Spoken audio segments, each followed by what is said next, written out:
Style भी देखो चाष भाई ठीक ना अच्छी नहीं ठीक अच्छी एमदा तो बुना है एटा गोटे धान बुनाटा ट्रेनिंग नहीं गलो जय श्री राम जय श्री राम बासी को प्रथम प्रणाम जनाऊँगी आज अखिमुठी अनुकूल चषा भाई आज गोटे बहुत उन्मादनार दिन कारण भारत वर्ष ओडिशा हूँ चाषी प्रधान देश ओडिशा रे 80% लोक चाषबास उपरे निर्भर कर जीविका तो आज दिनटी बहुत बड़ शुभ दिन से अवसर रे मु ओडिशावासी को हार्दिक अभिनंदन जनाऊँगी भारतीय जनता पार्टी तरफ एवं सर्वोपरि खोर्धा निर्वाचन मंडलीर खोर्धा जिलार समस्त जनसाधारण को प्रभु जगतरनाथ जगन्नाथ प्रभु श्रीराम को पाखे प्रार्थना करुच्ची ए वर्ष फसल भल भाव हो एवं आम जीवन एवं जीविका बहुत खुशी रे जाऊ एतिकी मु प्रार्थना करुच्ची एई अवसर रे आज मु धान मुठी अनुकूल रे निजको सामिल करिछि भारतीय जनता पार्टी जड़े चाषी पुओ हिसाब रे एवं ये कथा कहवाकू चाहे आमे राजनीति कले भी आमर मूल मंत्र आमे चषा घर आसीचु चाष होची आमर जीविका ता प्रति आमर अनुरक्त रहा दरकार आज तापर मु युवक मान को आज यही अवसर हार्दिक अभिनंदन जन कि निवेदन करुछि जे ओडिशार युवक माने खोर्धार युवक माने आमर जो अतीतर परंपरा जो थिला चाषबास करिकी आम जीविका आम पई बड़ थिला आज चाकरी काम करवा ए कथा को आसीची किंतु आम चाष होची मूलदुआ एवं सेही भित्तिभूमि उपरे आमको आज 21st सेंचुरी 21 शताब्दी रे आमे जोठी आज की पहुँचीचे आज टेक्नोलोजी बहुत आसीची से टेक्नोलोजी अनुसार धानर से चाषबास करा जाउथिला कम जमी चाष करा होउथिला एवं जलसेचन भी अभाव थिला सेतबेले अपेक्षा एबे टिके कोनची ना बहुत मेसिनारी आसिलानी एका बेले के धान बुणा हबो आउ बलद हल दरकार नहीं ट्रैक्टर आसिलानी चाष कराबो धान कटा हबो धान बुणा हबो चाष ये करिया पई कोन ना बाछा पई मेसिन भी आसीगलानी जो आधुनिक प्रणाली रे युवक माने आगे आछिया एवं गवर्नमेंट ऑफ इंडिया रो जो प्रपोजल अछि इंटीग्रेटेड फार्मिंग माने चाष बास खाली धान कहले चाष न माछ चाष हो फल चाष हो गोटे प्लाटफर्म रे एवं एकाकी जमी को नहीं एकाठी करी गोटे जमी रे कुकुड़ा चाष धान चाष माछ चाष एवं ता सहित पनीपरिबा चाष याकू गोटे जदि आमे प्रायोरिटी नहीं कि नबा ताले एठारे हजार हजार युवक माने आमे पढ़बे सेति पई गवर्नमेंट ऑफ इंडिया आउ स्टेट गवर्नमेंट रो बहुत सपोर्ट दरकार कारण आज भी लोकों मन में टेक्नोलोजी बदली सब गलछि किंतु इम्प्लीमेंटेशन नहीं आपण जदि पंजाब देखिबे पंजाब रे जो भाव में चाषबास होड़ीसा भी देखिले पश्चिम ओडिशा रे जो भाया भाव में चाषबास होची आम कोस्टाल बेल्ट रे पार ना से जो दीटा प्रकार सरकार बहुत साहाय्य सहयोग सब्सिडी दवा दरकार सपोर्ट दवा दरकार ता सहित युवक मानकर जो चाषी घर पिला माने जो माने युवक युवती माने मध्य आसीगले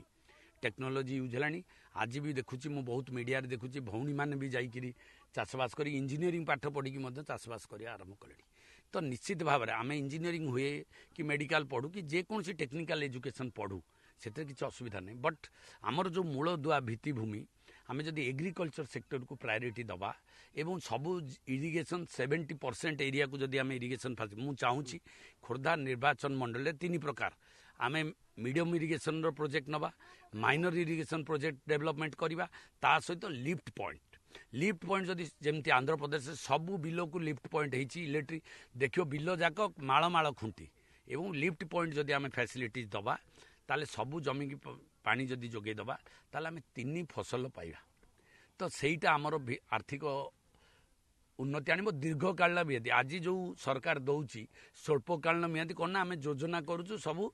टेम्परारी जमी थंडा होती सिनारेस्ट खाईदियो बट थंडा सदाले होची मासकू 2 मासकू केते सिनारेस्ट खाई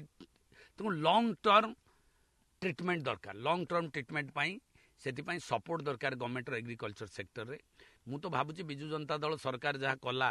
एमती सेमती किसी खाली रूपरेखा कला कहला आम बजेट कलु आम गोटे कैबिनेट कलु कृषि कैबिनेट कलु से सब टीवी रे आउ सरकारी व्यवस्था रे कागज पत्र है बट इम्प्लीमेंट बिल को जदि आसिक देखा ଚାଷ ଜମି ପାଖକୁ ଆସିକି ଦେଖିଲେ, ଚାଷୀ ପାଖରେ ଦେଖିଲେ ସେମିତି କିଛି ଏତେ ବଡ଼ ପରିବର୍ତ୍ତନ ହେଇପାରି ନାହିଁ। ତେଣୁକରି ଆମକୁ ଭାରତୀୟ ଜନତା ପାର୍ଟି ଯଦି ସରକାର ଆସେ ତାହେଲେ ଆମେ ଏଇଟାକୁ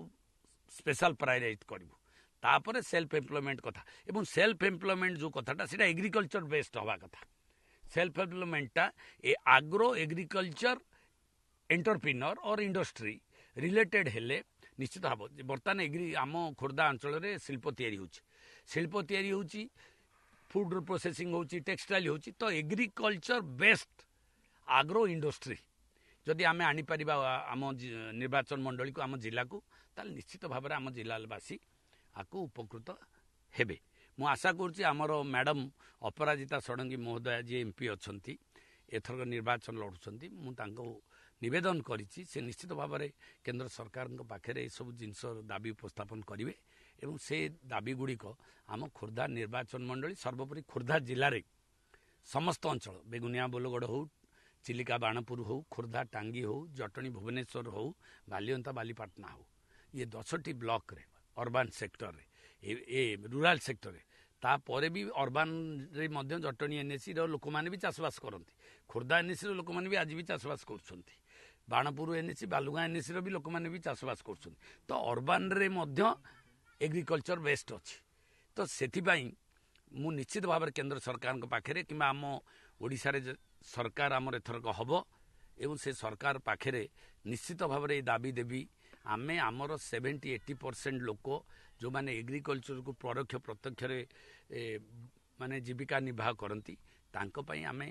କିଛି ଲୋକଙ୍କୁ ଏଗ୍ରିକଲଚର ବେସ୍ କରିବୁ, କିଛି ଲୋକଙ୍କୁ ସେଲ୍ଫ ଏମ୍ପ୍ଲୟମେଣ୍ଟ ଦେବୁ। ଏଇଟା ଆମର ପ୍ଲାନିଂ ହେବ। ଆଜି ଅକ୍ଷୟ ତୃତୀୟାରେ ମୁଁ ପ୍ରଭୁ ଜଗନ୍ନାଥ ରାମଚନ୍ଦ୍ରଙ୍କୁ ପ୍ରାର୍ଥନା କରୁଛି ଏ ସଦ୍ବୁଦ୍ଧି ଆମ ନେତୃବର୍ଗମାନଙ୍କ ମନରେ ଦିଅନ୍ତୁ ଏବଂ ଓଡ଼ିଶାର ଯେଉଁ ବିକଶିତ ଓଡ଼ିଶାରେ ଇଏ ଚାଷ, ସବୁଜ ଓଡ଼ିଶା, ସବୁଜ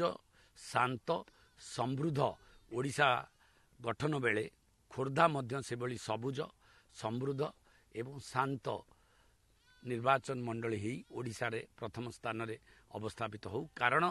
ଇଏ ଭୁବନେଶ୍ୱର ଷ୍ଟେଟ୍ କ୍ୟାପିଟାଲ ଖୋର୍ଦ୍ଧା, ଖୋର୍ଦ୍ଧାର ଷ୍ଟେଟ୍ କ୍ୟାପିଟାଲ ହେଲା ଭୁବନେଶ୍ୱରର ଷ୍ଟେଟ୍ କ୍ୟାପିଟାଲ ଡିଷ୍ଟ୍ରିକ୍ଟ ହେଡ଼କ୍ୱାର୍ଟର ହେଲା ଖୋର୍ଦ୍ଧା। ତେଣୁକରି ଖୋର୍ଦ୍ଧା ଦିଗ୍ଦର୍ଶନ ଦେଇ ଆସିଛି ସାରା ଓଡ଼ିଶାକୁ ନୁହେଁ, ଭାରତ ବର୍ଷକୁ ଶେଷ ସ୍ୱାଧୀନ ଦୁର୍ଗ ଭାବରେ, ଭାରତ ବର୍ଷର ଶେଷ ସ୍ୱାଧୀନ ଦୁର୍ଗରେ। ତ ନିଶ୍ଚିତ ଭାବରେ ଏବେ ଯେଉଁ ଅବସ୍ଥା ଆସିଛି, ବ୍ୟବସ୍ଥାର ପରିବର୍ତ୍ତନ ଏବଂ ଗୋଟିଏ ନୂଆ ବିକଶିତ ଓଡ଼ିଶା ଏବଂ ଏକ ବିକଶିତ ଭାରତର ଏକ ଅଂଶ ଭାବରେ, ତ ଏଇଠୁ ଏକ ବିପ୍ଳବର ଆରମ୍ଭ ହେଉ, ସବୁଜ ବିପ୍ଳବର, ଯାହାକି ସାରା ଓଡ଼ିଶା ଭାରତବର୍ଷ ବିଶ୍ୱକୁ ଦିଗ୍ଦର୍ଶନ ଦେଉ। ଧନ୍ୟବାଦ।